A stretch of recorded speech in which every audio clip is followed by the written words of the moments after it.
Hello. The purpose of this recording today is to give you kind of a brief tour of a haiku website that we use for physical science. If you don't already have a haiku account, then I would suggest watching one of my earlier recordings on how to set up an account. In less than 5 minutes, you can have your account up and running. So I encourage you to look at that. Once you have an account, you will go to the website haikulearning.com.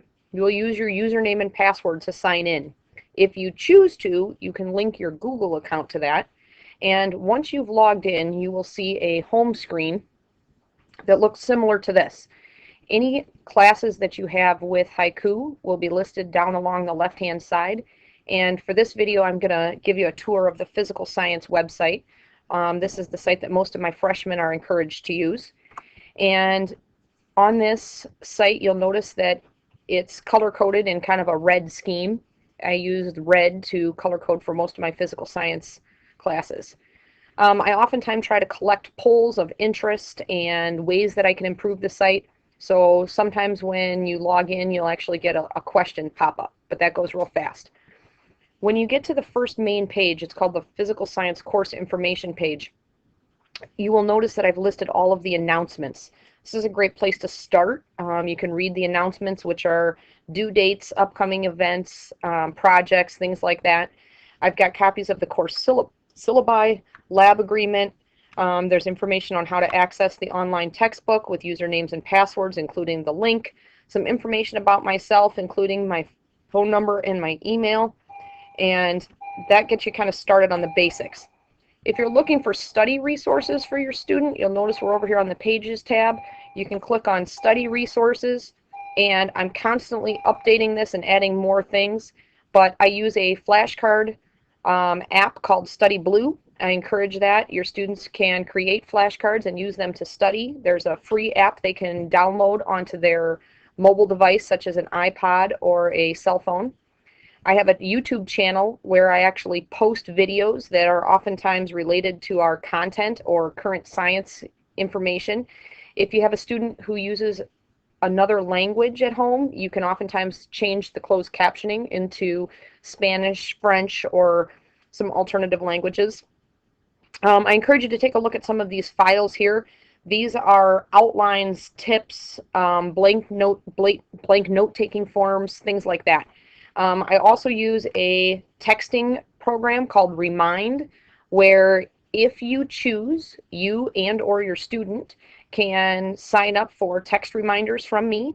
If you want more information on that, I'll let you read there.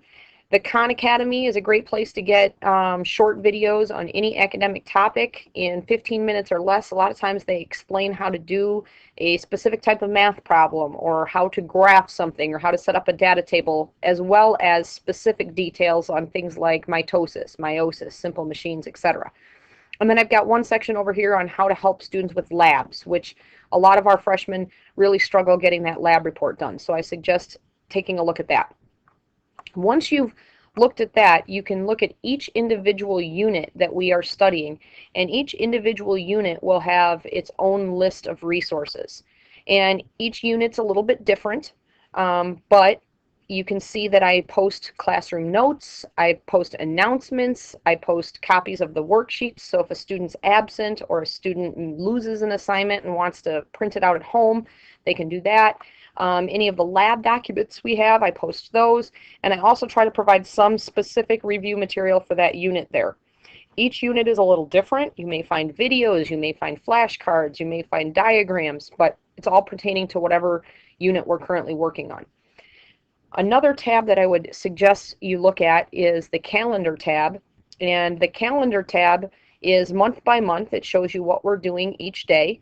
And what you'll see is on a day, it'll say a today's schedule. You can click on that and it'll tell you what we did that day in class and what the homework assignment is. I try to update these every evening before the dinner hour so that your student can actually check in and see what they might have forgotten, or if the student was absent, they can check in and see what was done that day and potentially even catch up before they even get back to class. Under the Connect tab, The couple of the most important parts that we utilize are the announcements section, where you can actually see all of the announcements for the class. That is also, these announcements are also located on the home site as well as on each of many of the individual unit sites. So it's the same announcements, just shown several different places on the website.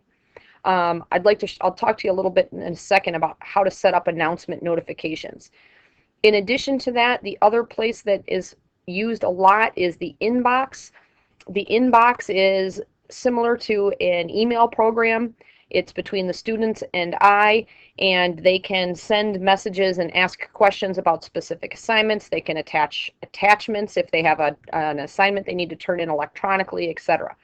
We also use the Dropbox, which is a location where the students can actually upload files and turn their assignment in that way. And physical science will be doing that next week with their Rube Goldberg machines.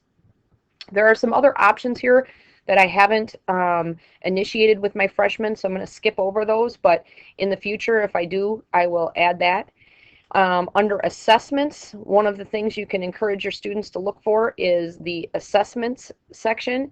And in the assessments, you can actually see a list of online quizzes or tests. Many times I use these as practice.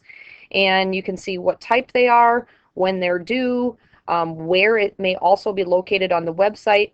And then if it's still open, if it hasn't already passed the due date, it will say open, and you can go ahead and preview those. Okay, I do not typically use the grades or the reports here, so again, I'm going to skip over those. One of the last things I'm going to show you that I think is really useful for the students and the parents is to go into this section of your account called notifications. And in your notifications section, you can actually set up how you want to be notified of changes on the website. So if you have your email here, and you can actually update that if you'd rather have it go to a different email. You also have the option to add a mobile phone. So if you use text messaging, there's some great options for you. The first one, and probably the most important, is this announcement idea. Anytime I add an announcement to the class website, you can actually have this checked ahead of time in your preferences. Yes, I want a text message sent to my phone. Yes, I want an instantaneous email sent based on the announcement. Or maybe I'd rather have a daily email. And you can read through and see how often you want to be notified of different things within the website. If anything, if you're only going to get notifications for something, I'd really suggest that it be these announcements. But otherwise, you can look at the inbox in case I send email messages out that way. Or if you want to, you can look for badges, which are positive reinforcement things that go along with haiku, etc.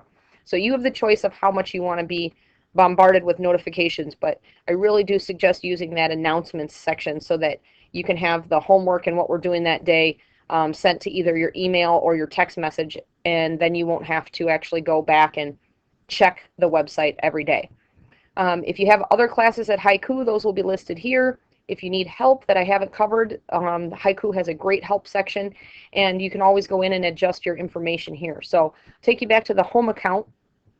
And from the home page, once again, you can see the calendar, upcoming events, and announcements. But feel free to play around, and I hope that in less than 10 minutes I was able to give you a quick preview of how we use our website in physical science. Thank you.